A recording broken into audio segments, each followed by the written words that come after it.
여러분 반갑습니다. 우리 거듭난 교회 주일 오후 교리교육에 오신 여러분들 환영합니다. 기도하고 시작하겠습니다. 사랑과 은혜가 충만하신 하나님 아버지, 모든 지혜의 근원이신 하나님, 우리가 계속해서 십계명을 배워가고 있으며 이 계명을 통하여 우리의 인생을 어떻게 살아가야 하는지를 배워가고 있습니다. 하나님 아버지, 오늘은 8계명에 대해서 배웁니다. 이 말씀을 우리가 잘 배우고 하나님이 말씀을 깨달을 수 있는 지혜를 주시며 또 이 하나님 계명에 순종하며 살아갈 수 있는 힘과 능력을 더하여 주시옵소서. 예수님의 이름으로 기도하옵나이다. 아멘. 자, 오늘은 73문부터 75문까지 제8계명에 대해서 한번 배워보도록 하겠습니다. 우리 73문 한번 같이 읽어볼까요? 제8계명이 무엇인가? 제8계명은 도적질하지 말라 하신 것이다. 아멘. 출애굽기 20장 15절에 보면 도둑질하지 말라라고 말씀하십니다. 이것이 바로 제8계명입니다. 여러분, 도둑질하지 말라라는 것은 핵심은 사유재산입니다. 사유재산을 보호하라. 하나님은 각 사람에게 각각의 사유재산을 주셨어요. 누구에게는 어마어마한 많은 양의 사유재산을 주셨고, 또 누구에게는 적당량의 사유재산을 주셨으며, 또 누구에게는 조금은 부족하게 사유재산을 주시기도 하셨습니다. 그러니 이 사유재산, 각 개인의 재산을 침범하지 말고 잘 보호하라는 것입니다. 그러니 우리는 하나님께서 우리에게 주신 물질을 잘 벌어야 해요. 그리고 그걸 잘 지켜가야 합니다. 그리고 잘 관리해야 하고요. 우리는 잘 써야 합니다. 잘 벌어라, 잘 지켜라, 잘 관리하라, 잘 써라. 이것이 바로 도둑질하지 말라라는 그 계명의 뜻입니다. 자, 그러면 제8계명, 도둑질하지 말라라는 것이 명하는 것은 무엇인가? 우리 한번 같이 읽어볼까요? 제8계명이 명하는 것은 무엇인가? 제8계명이 명하는 것은 합리한 법대로 우리와 남의 재물과 산업을 얻고 또 증진하라 하는 것이다. 아멘. 데살로니가 후서 3장 10절에서 12절 보시면 이렇게 말씀합니다. 우리가 너희와 함께 있을 때에도 너희에게 명하기를 누구든지 일하기 싫어하거든 먹지도 말게 하라 하였더니 우리가 들은즉 너희 가운데 게으르게 행하여 도무지 일하지 아니하고 일을 만들기만 하는 자들이 있다 하니. 성경은 너희들이 먹으려면, 너희들이 돈을 벌려면 일을 해라라고 말씀을 합니다.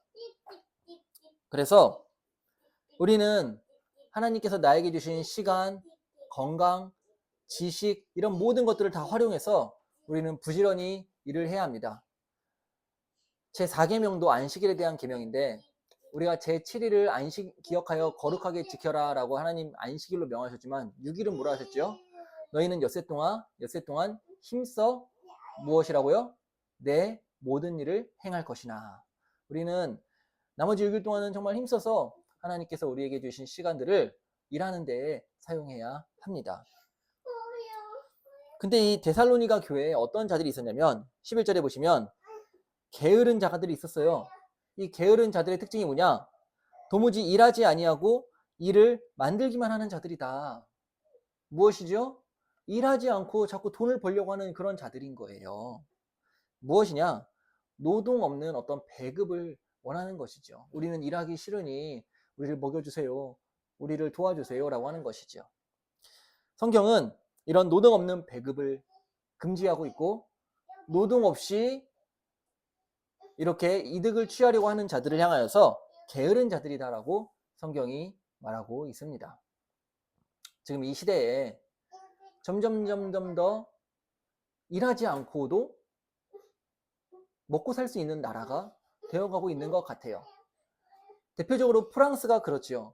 프랑스는 복지 국가를 지향하면서 일을 하지 않아도 연금이나 실업수당이나 그런 여러 가지 국가에서 배급해주는 돈으로 먹고 살 수 있는 나라가 프랑스입니다. 그래서 프랑스는 일하지 않는 사람들이 그렇게 많다고 합니다.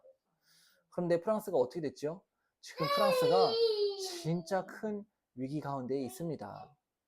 우리 대한민국도 마찬가지예요. 우리 대한민국이 앞으로 더 좋은 나라가 되기 위해서는 국민들이 일하는 나라, 정말 국민들이 열심히 창의적으로 기업하고 창의적으로 노동함으로써 그에 따른 많은 보상이 주어지는 나라가 되어야 되지, 일을 안 해도 국가에서 돈을 주고 일을 안 해도 어떤 연금이나 어떤 기본 소득 같은 거, 기본 소득들을 주어서 국민들이 일하지 않게 한다? 그런 나라는 사실 미래가 없습니다.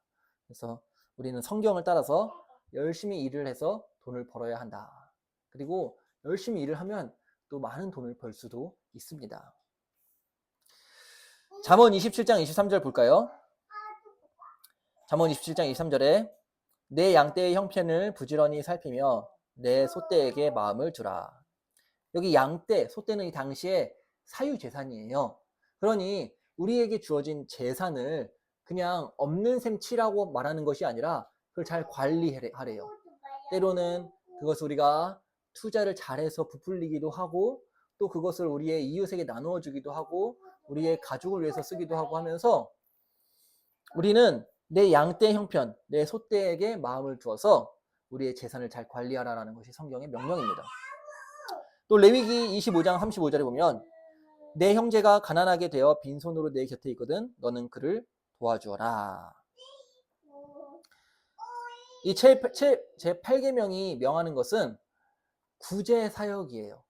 그래서 우리는 이웃을 우리에게 주신 물질을 사용하여서 도와야 합니다.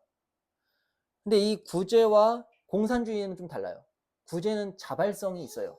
공산주의는 강제성이 있습니다. 국가가 강제적으로 돈을 뺏는 거고요. 이 구제는 개인이 자발적으로 하는 거예요. 그래서 성경이 말하는 거는 강제적 구제가 아니라 자발적, 자원하는 마음으로 구제하는 것입니다.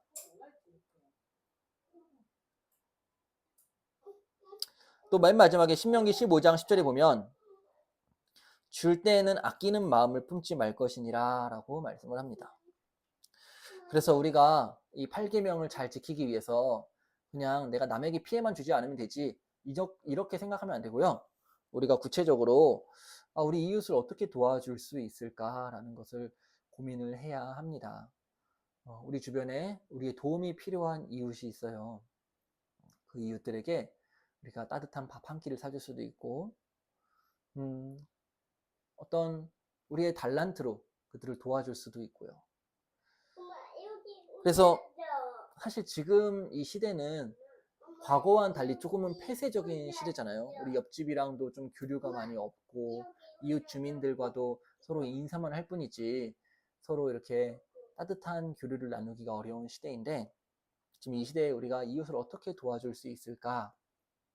이 구제 사역을 우리 교회가, 한국교회가 고민하면서 실천해야 될 것입니다. 그것이 8계명을 우리가 지키고 어기지 않는 길입니다. 우리 75문 같이 읽을까요? 제8계명이 금하는 것은 무엇인가? 제8계명이 금하는 것은 우리와 남의 재물과 산업을 불이하게 방해하거나 혹 방해될 만한 일이다. 아멘. 뒤에 보면 에베소서 4장 28절 볼까요? 도둑질하는 자는 다시 도둑질하지 말고 돌이켜 가난한 자에게 구제할 수 있도록 자기 손으로 수고하여 선한 일을 하라. 중요한 말씀입니다. 자기 손으로 수고하여서 너희 구제하라라는 거예요. 그러니까 이 나라의 가난의 문제를 구조적인 문제, 국가의 책임으로만 떠넘길 것이 아니라 우리 손으로 직접 일을 하여서 선한 일을 하라라는 것입니다. 그래서 우리가 열심히 일을 해야 하는 이유는 우리 이웃을 돕기 위해서 우리는 열심히 일을 해야 하는 거예요.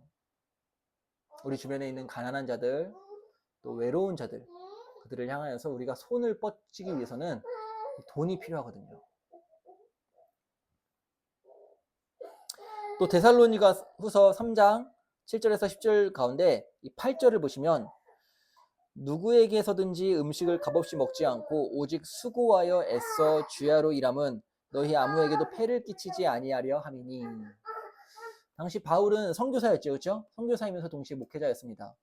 그래서 바울은 자신이 사역하는 교회에서 사례비를 받으면서 살 수도 있었어요. 하지만 바울은 사례비를 받지 않았습니다. 그는 천막 만드는 일을 하면서 직접 사업을 일구어 갔어요. 왜냐하면 당시에 이제 데살로니가 이 교회에게 본을 보이기 위해서요. 자, 봐라, 나도 이렇게 열심히 일하면서 내가 밥 벌어먹고 살고 있는데 너희들도 열심히 일을 해야 되지 않겠니?